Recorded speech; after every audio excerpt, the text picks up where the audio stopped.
మీ ఎలాంటి వ్యాపార ప్రకటనలకైనా వెంటనే మా ఛానల్ సంప్రదించండి. అందరికీ నమస్కారం. నేను శిరీష. ప్రస్తుతం మనతో పాటు ఉన్నారు ముక్కమల పీఠాధిపతి శ్రీధర్ స్వామీజీ గారు. గురుగారితో మాట్లాడదాం. నమస్కారం గురుగారు. శ్రీమాత్రే నమః.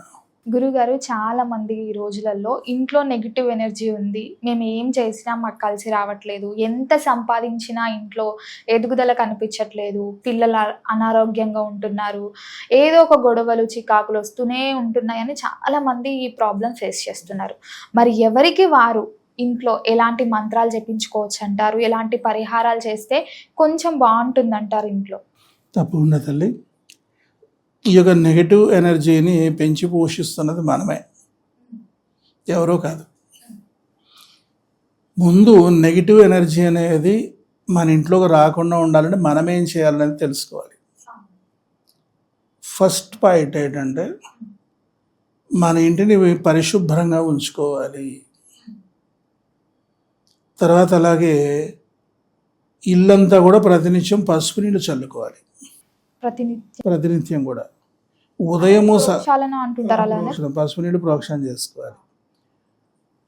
ప్రతిరోజు ఉదయము సాయంత్రము దీపారాధన చేసుకోవాలి. ప్రతి ఇంటి ముందు తులసమ్మ తల్లి ఉండాలి. అమ్మా, గడపగా పసుపు రాసి కుంకుమ బొట్లు ప్రతి శుక్రవారం పెట్టుకోవాలి. మనం చెప్పులన్నీ ఏం చేస్తున్నాము, నేరుగా వంటింట్లోకి వేసుకొచ్చేస్తున్నాము, బెడ్రూమ్లోకి వెళ్ళిపోతున్నాము. ఇక పూజామందిరాన్ని పాత్ర మొదలు వదిలిపెడుతున్నారు పాపం పుణ్యాత్మలు. సింహద్వారం ముందే విడిచిపెట్టేయాలి.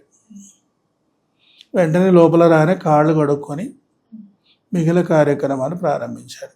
ఈ నెగిటివ్ ఎనర్జీస్ ఏవైతే ఉన్నాయో, అంటే ఇందులో చాలా రకాలు ఉన్నాయి కదా. ఏమిటవి అంటే తొక్కుడు. ఎవరో వాళ్ళకి ఏదో బాగాలేదని చెప్పి దిష్టి తీసేసి రోడ్డుకి అడ్డంగా పడేస్తారు, ఎవరో చెప్పారని. ఆ విధంగా పాడేయకూడదు, మహాపాపం వస్తుంది పడేసిన వాళ్ళకి. ఎందుకంటే వేరే వాళ్ళకి అంటించారు కదా. ఇందులో ఏం చేయాలంటే దిష్టి తీసినటువంటివి ఏవైతే ఉన్నాయో అవి ఎవరు తొక్కని ప్రదేశాల్లో పడేయాలి. అలాగే నీళ్ళల్లో పడేసేయాలి, లేదంటే ఏదైనా చెట్టు మొదట్లో పడేసేయాలి. అంతే తప్పించి నడి రోడ్డు మీద పడేయడం అనేది మహాపాపం, మహాదోషం. మాకేదో పోతుంది అనుకుంటారు, వాడికి అంటించిన పాపం వీడు ఇంకా పెరుగుతుంది. అయితే అట్లా చేయకూడదు అనమాట. అంచేత పొరపాటున ఏమన్నా మనం తొక్కినట్లయితే అవి మన అరికాళ్ళని అంటే వచ్చేస్తాయి అనమాట. అంచేత ముందు మనం కాళ్ళు కడుక్కొని మన ఇంట్లో ముందు చెప్పులు వదిలిపెట్టేయాలి. తర్వాత కాళ్ళు కడుక్కొని ఇంట్లోకి రావాలి. ఇక తర్వాత అట్లానే ఇంట్లో వేసుకునే వస్త్రాలు వేరు ఉండాలి, బయటకు వెళ్ళేటువంటి వస్త్రాలు వేరు ఉండాలి.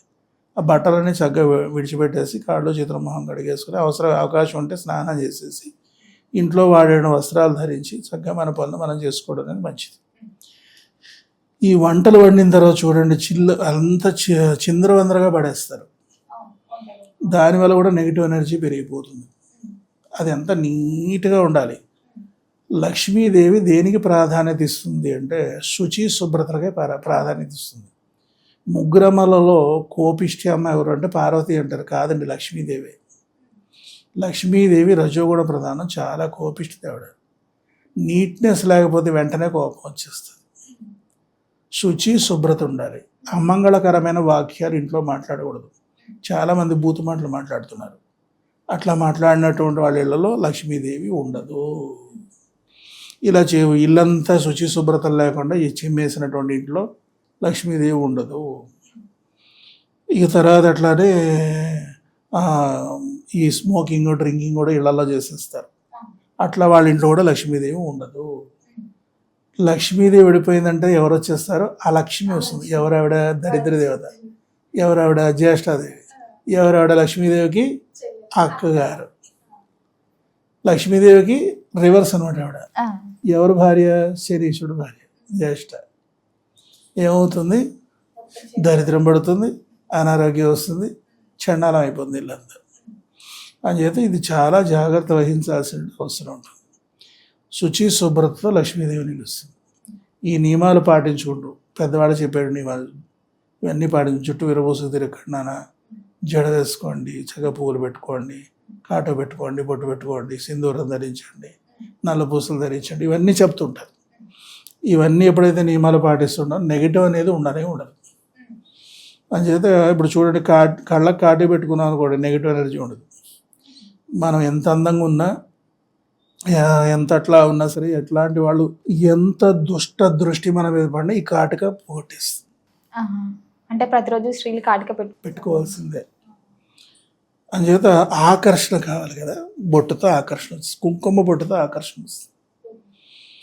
అందుచేత ఇవన్నీ మనం మాట్లాడుకుందాం అన్నమాట. ఇది చాలా పెద్ద సబ్జెక్ట్ అయిపోతుంది. నెగిటివ్ ఎనర్జీ గురించి అడిగారు కనుక ఇవి నియమాలు. అంటే ఇంటిని నీట్గా ఉంచుకోవడం, ఈ నియమాలు పాటించుకోవడం. ఏం లేదండి, ఒక్కరోజు కష్టం అవుతుంది, మరుసటి రోజు నుంచి అది కంటిన్యూ అయిపోతుంది. శుచి శుభ్రతగా ఉండడం కష్టం కాదు కదా, కొద్దిగా నడువు వంచితే సరిపోతుంది. ఇవి దృష్టిలో పెట్టుకోవాలి. ఇక తర్వాత అట్లని ఈ నెగిటివ్ ఎనర్జీని మనం పోగొట్టుకోవాలంటే దీపారాధనే ప్రధానం. ప్రతిరోజు ఉదయం సాయంత్రం దీపం వెలిగించేస్తే సరిపోతుంది. పూజా మందిరాన్ని చాలా పవిత్రంగా చూసుకోవాలి. ఉదయం చక్కగా పూజ చేసేసరి, పూజ అంటే భయపడిపోతారమ్మా, అసలు ఈ శ్రమ అనుకుంటారు. అసలు ఏం లేదు, 5 నిమిషాలతో పూజ చేసుకోవచ్చు. ముందు రోజు సాయంత్రానికి అన్నీ సర్దేసుకొని పెట్టేసుకుంటే ఉదయం ఈజీగా పూజ చేసేసుకోవచ్చు. ముందు రోజు సాయంత్రం సర్దుకోక మరుసటి రోజు చాలా ఎక్కువ పని అనిపిస్తుంది అంతే. అందుచేత పూజతో మంచి ఫలితాలు సాధించుకోవచ్చు. ఈ రోజున అపరకోటీశ్వరులు అయినటువంటి వాళ్ళు ఎవరైతే ఉన్నారో వాళ్ళందరూ నిత్యము భగవంతుడిని విశేష రీతిలో ఆరాధనలు చేసి అంత స్థాయిని సంపాదించిన వాళ్ళే. నేనే ప్రత్యక్ష సాక్షి.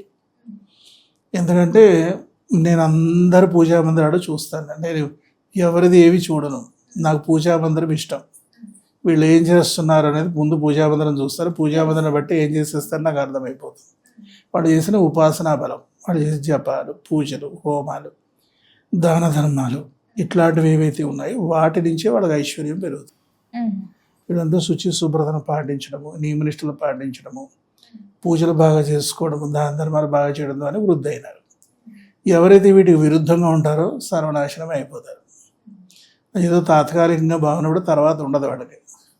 స్థిరమైనడు స్థిరలక్ష్మి కీర్తి లాభ శత్రు పరాజయాది సదభీష్ట ఫల సిద్ధ్యర్థం. ఏముండాలట? స్థిరలక్ష్మి, కీర్తి, లాభ, శత్రు పరాజయాది సద అభీష్ట సిద్ధ్యర్థం. మనకు అభీష్టాలు సిద్ధించే రీతిలో భగవంతుడు అనుగ్రహించాలి. తత్సంబంధంగా మనం చేయాలి.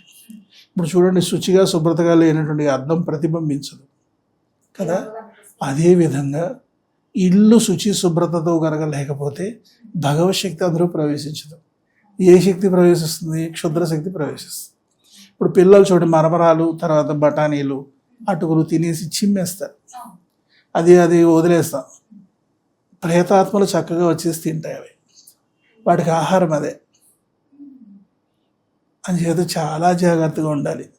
అవన్నీ ఇచ్చిన వెంటనే మనం తుడి చేసుకొని శుభ్రం చేసేసుకోవాలి. ఇవి నియమాలు పాటించుకుంటే ఇక ఆ ఎనర్జీ అనేది ఇంకా మన మీద ప్రభావం చూపించదు, దీపారాధనతోనే పోతుంది. గురుగారు, మనకి ప్రాచీన కాలం నుంచి వస్తున్న ఆచారాలు కొన్ని ఉంటాయి. ఇంట్లో నెగిటివ్ ఎనర్జీ ఉంటే గుమ్మడికాయ కట్టండి, కర్పూరం, పచ్చ కర్పూరం లాంటివి కట్టండి అంటుంటారు కదా, మరి ఏది బాగుంటుంది అంటారు? అంటే ఇక్కడ నరఘోష, దృష్టి దోషమా, శత్రుపీడ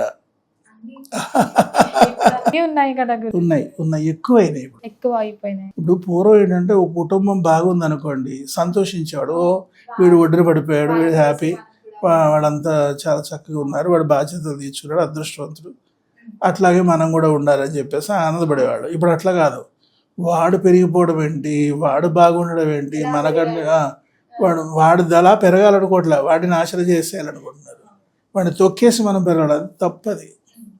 అలాగా ఆలోచిస్తే వీళ్ళు పెరగలేరు, అంతా సర్వభ్రష్టత్వానికి గురవుతారు, ఉభయభ్రష్టత్వం అయిపోతుంది. అట్లా మనం చేయకూడదండి. ఎప్పుడైనా సరే అవతలవాడి కంటే ఎక్కువ ఎదగాలంటే అవతలవాడు ఏం చేసి ఆ స్థితికి ఎదిగాడు అనేది తెలుసుని మనం కూడా అంతకంటే గొప్పగా చేసేవారు కూడా మనం ఎదుగుతాం. అది దృష్టిలో పెట్టుకోవాల్సి వస్తుంది. ఇక్కడ మనకి ప్రధానంగా ఏంటంటే పటికరాయి కట్టాలి. నరఘోష, దృష్టి దోషం పోవడానికి పటికరాయి దొరుకుతుంది. అది మన వాటర్ ఫ్రెష్నెస్ కోసము పటికరాయి తెస్తావే, అది 1.5 కిలోల పైన ఉండాలి. కిలోన్నర పైన ఉండాలి. దాన్ని ఎర్రగుడ్డలో కట్టేసేసి సింహద్వారాన్ని పైన మనం కట్టేస్తే ఈ యొక్క నరఘోష, దృష్టి దోషం అనేది ఉండదు. అంటే దీనికి ఏదైనా రోజు ఉంటుందా ఈ ఏదన్నా ఒక మనం ఆదివారం అట్లా మంగళవారం శుక్రవారం కాకుండా మనం కట్టుకుంటే సరిపోతుంది. గురుగారు ఇలాంటివి ఇంటికి దిష్టి తీయడం కానీ ఇట్లాంటివి చేస్తున్నప్పుడు ముఖ్యంగా ఆదివారం అమావాస్యతో కలిసి వస్తే బాగుంటుంది ఆ రోజు. అస్తమానం రావు కదమ్మా, ఈ లోపు మనం అనుభవించు. ఒకవేళ వచ్చేస్తే అప్పుడు ఆ రోజు మార్చుకుంటాం, ఏముంది, ఆ రోజు మార్చుకుంటే కొత్తది పెట్టుకుంటాం. తర్వాత అట్లానే ఒకటేంటంటేనేమో కొంచెం దుష్ట శక్తుల యొక్క ప్రభావం ఏదన్నా ఉంది అని అనుమానం కలిగింది అనుకోండి, బూడిది గుమ్మడికాయ పసుపు రాసి కుంకుమ బొట్లు పెట్టేసి సింహద్వారం పైన కట్టేస్తే, ఒకవేళ ఇంట్లో ఆ ఎనర్జీ ఉందనుకోండి, ఆ గుమ్మడికాయ 3 రోజులకే కుళ్ళిపోయి నీరై కారిపోతుంది.